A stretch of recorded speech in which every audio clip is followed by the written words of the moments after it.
Halo teman-teman, kembali lagi bersama saya Fitriana Bilkis. Selamat datang di podcast Ngobrol Bangsa. Coba deh sebelum kita mulai, aku mau ngajak kalian bayangin satu hal. Bayangin Indonesia. Bukan peta, bukan buku pelajaran, tapi hal yang paling dekat sama hidup kita. Suara motor pagi hari, tukang sarapan lewat, nongkrong sambil ngopi sore, atau scroll media sosial terus ngefoto pantai Indonesia yang cakep banget. Tanpa sadar, sebenarnya kita sering melihat Indonesia, tapi jarang benar-benar ngerasain. Nah, di episode kali ini, kita mau ngobrol santai nih tentang gimana Indonesia hadir di hidup kita sehari-hari. Dan gimana sih dari situ rasa cinta tanah air bisa tumbuh pelan-pelan, tapi tulus. Di sini, ini sama 5 narasumber kita. Yang pertama ada Kak Mary. Halo Kak Mary. Halo semuanya. Yang kedua ada Kak Markus. Halo Mbak Bilkis, halo semuanya. Halo. Yang ketiga ada Kak Anggita. Halo semua. Halo. Yang keempat ada Kak Ilham. Halo semua. Dan yang terakhir ada Kak Vika. Halo Kak Vika. Nah, terima kasih atas kehadiran dari kelima narasumber yang sudah menyempatkan hadir. Untuk yang selanjutnya, saya akan bertanya ke Kak Mary. Menurut Kak Mary, gimana sih Indonesia di keseharian kita itu? Nah, kalau menurut saya, Indonesia hadir dan hidup dalam keseharian kita melalui hal-hal sederhana yang dilakukan secara konsisten setiap harinya. Sikap tersebut dapat dimulai dari hal paling mendasar, seperti sapa saat datang ke kampus ataupun ke kantor, berpakaian rapi, dan juga tidak terlambat masuk kantor. Nah, selain itu, dukungan terhadap Indonesia juga dapat diwujudkan melalui gaya hidup kita sehari-hari. Bagi yang ngopi dan produk lokal Indonesia seperti kopi Gayo ataupun kopi Nusantara lainnya merupakan bentuk nyata dukungan terhadap bangsa kita. Demikian pula dan Indonesia dapat ditunjukkan mengenakan budaya madu padankan batik dengan sneakers saat pergi ke kampus maupun ke kantor.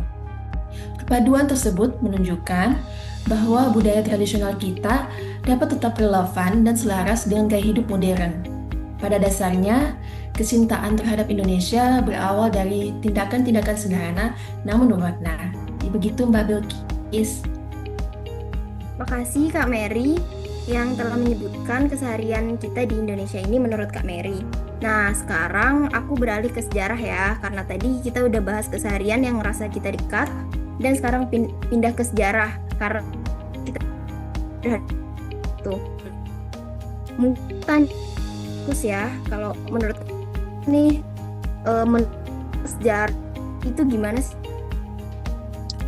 Ya, kalau ditanya tentang sejarah, selalu berpikir kalau ini lahir dan nyaman. Selama pun negeri ini hidup di bawah penjajahan. Rakyat dipaksa bekerja, kebebasan dibatasi, dan masa depan ditentukan oleh bangsa asing, kekuasaan asing. Hidup bukan tentang pilihan. Itu keberanian dari orang-orang biasa, dari petani, pelajar, dan banyak dari mereka sosial kita sekarang. Mereka hidup serba kekurangan, tetapi mereka memiliki satu keyakinan bahwa Indonesia harus hadir, harus sebagai bangsa yang merdeka. Nah, mungkin ada nih dari Kak Markus cerita sejarah yang berkesan gitu yang mau di-share ke kita. Ada satu cerita yang sangat menyentuh semangatku banget itu sebagai bangsa Indonesia. Ada di tahun 1928, tepatnya di 28 Oktober 19.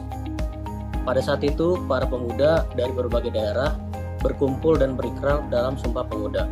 Mereka menyingkirkan perbedaan suku, bahasa, dan daerah demi satu tujuan bersama. Itu bukan sekadar janji, tetapi keputusan besar untuk mengubah arah sejarah bangsa Indonesia. Kemerdekaan yang diproklamasikan tahun 1945 pun bukan akhir dari perjuangan Indonesia.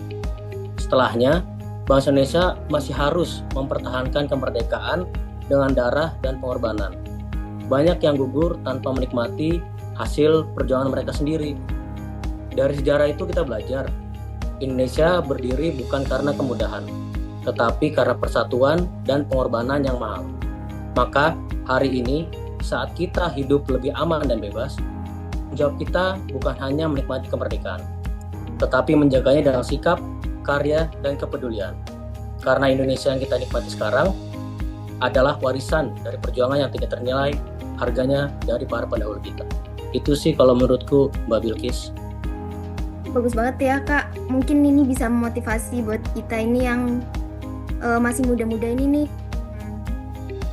Untuk yang selanjutnya mungkin pertanyaan untuk Kak Anggi. Menurut Kak Anggi sendiri, peran kita sebagai generasi muda nih untuk menunjukkan bentuk cinta tanah air itu gimana sih Kak? Sebagai generasi muda, menurutku kontribusi kita terhadap negara itu nggak selalu harus berupa hal besar. Cinta tanah air bisa dimulai dari hal-hal kecil yang kita sukai.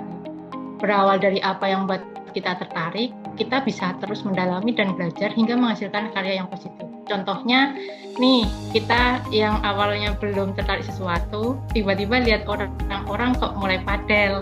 Terus kita ikutan nih, kok jadi suka, mulailah kita rajin padel.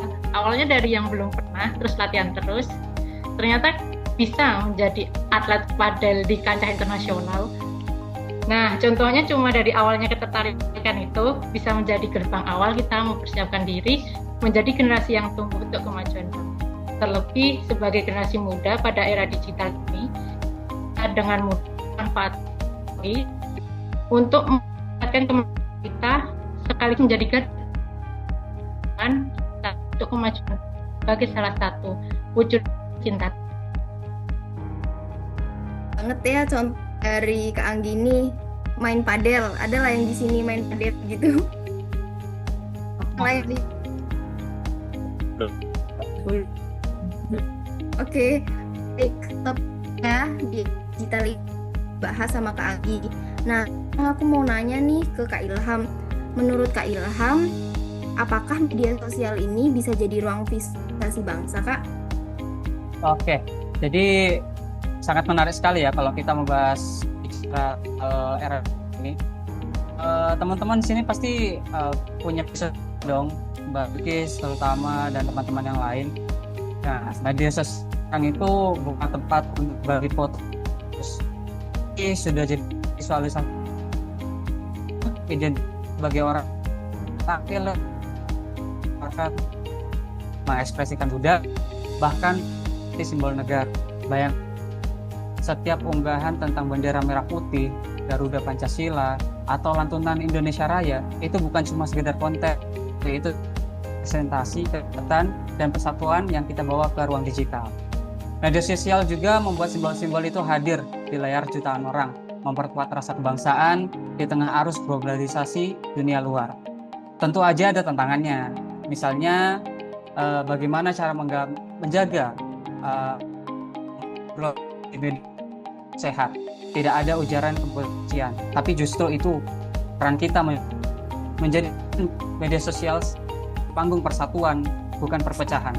Jadi menurut saya media sosial itu etalase dari bangsa Indonesia, jadi menunjukkan diri sekaligus semangat kebersamaan.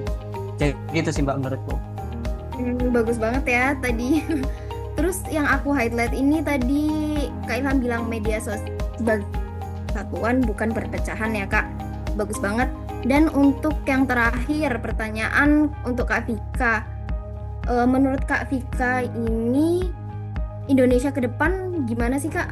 Dan harapan Kakak untuk Indonesia ke depannya gimana? Oke, kalau menurut saya ya, tentunya di bayangan kita Indonesia itu menjadi tapi ingat Indonesia itu mampu berkarakter antara karena beritulah yang jadi benteng pertahanan terkuat kita. Masa depan itu bukan sesuatu yang kita tunggu dan harus kita jemput, dan pintu masa depan itu ada di genggaman pilihan kita hari ini. Kita boleh menguasai AI, boleh kuasai ekonomi kita gotong royong. Dan itu semua bukan simulasi, itu tergantung pilihan dan apa yang diperjuangkan oleh kita hari ini. Karena kita adalah pemilik masa depan Indonesia. Mungkin itu ya menurut saya apa yang diharapkan untuk Indonesia ke depannya. Iya, aku setuju sama yang Kak Vika sampaikan. Kalau kita bayangin Indonesia ke depan, pasti pengennya Indonesia jadi negara yang mandiri dan disegani dunia. Mungkin bisa aku simpulkan kali ya dari diskusi kali ini, kalau cinta tanah air kelihatannya dari rasa bangga kita jadi Indonesia dan mau menjaga apa yang kita punya. Terima kasih untuk kelima narasumber yang sudah menyempatkan hadir. Sebagai penutup podcast kali ini, dapat disimpulkan cinta tanah air nggak selalu datang dari hal besar, kadang tumbuh dari hal sederhana yang kita rasakan. Bukan cuma untuk dihafal, tapi untuk dirasakan dan dibanggakan. Terima kasih sudah mendengarkan podcast Ngobrol Bangsa. Sampai jumpa di podcast selanjutnya. Bye. Terima kasih, bye. Sampai jumpa. Terima kasih semuanya. Terima kasih.